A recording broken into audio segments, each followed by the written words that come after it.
c'est l'histoire d'une nuit d'été à Beyrouth où on va croiser 6 jeunes gens, filles et garçons, qui vont se frôler, s'esquiver, s'aimer et se perdre. On les attrape à un moment où vraiment ils sont en proie à une espèce de prise de conscience qui les rattrape et qui va plus ou moins bouleverser leur destin. Ils ont plus ou moins 30 ans. Donc ils font partie de la génération Y, qui est ma génération, et qui au Liban correspond exactement à la génération des bébés de la guerre, c'est-à-dire de ceux qui sont nés pendant la guerre.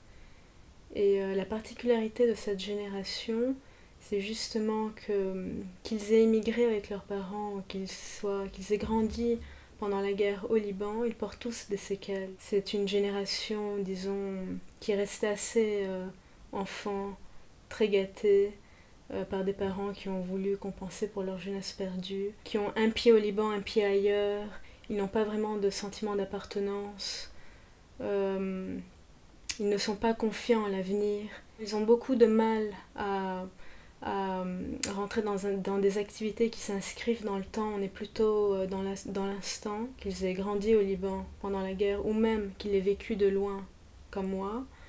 Les séquelles sont là de toute façon. C'est les mêmes? Oui, oui, c'est les mêmes.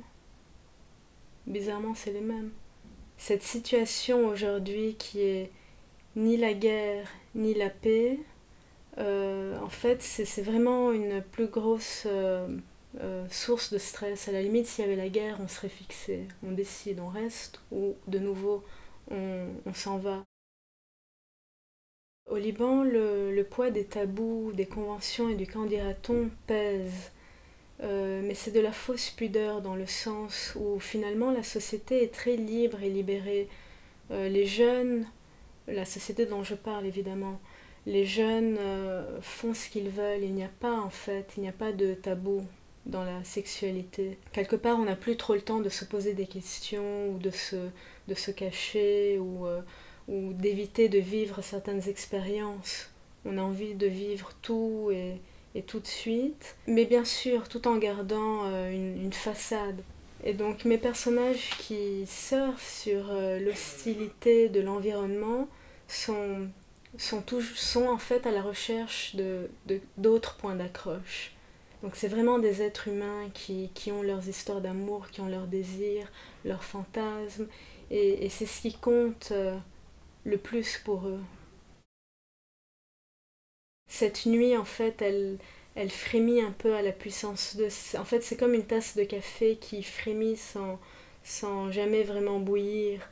D'un côté, elle frémit parce qu'il y a ce match de la Coupe du Monde qui passe, donc il y a une ambiance très vaporeuse et estivale et détendue. Et d'un autre côté, ça frémit parce qu'il y a les tensions, toujours les tensions politiques. Il n'y a pas vraiment de message, mais je pense que plutôt le fait justement de ne pas axer sur la situation politique est déjà un message en soi pour un livre qui est écrit par un Libanais finalement, par une Libanaise moi en l'occurrence. Je me suis toujours posé la question, j'essaye de chercher un instant de la nuit où tout le monde serait en train de dormir et j'en ai pas trouvé jusqu'à maintenant. Ça, c'est un œil bleu, c'est contre le mauvais œil en fait. Et en fait, c'est ma mère qui l'a glissé dans mon sac sans que je le sache. Je ne sais même pas comment elle a pu atterrir. Et c'est quelque chose de très courant au Liban, on en trouve partout, c'est pour se protéger contre le mauvais œil.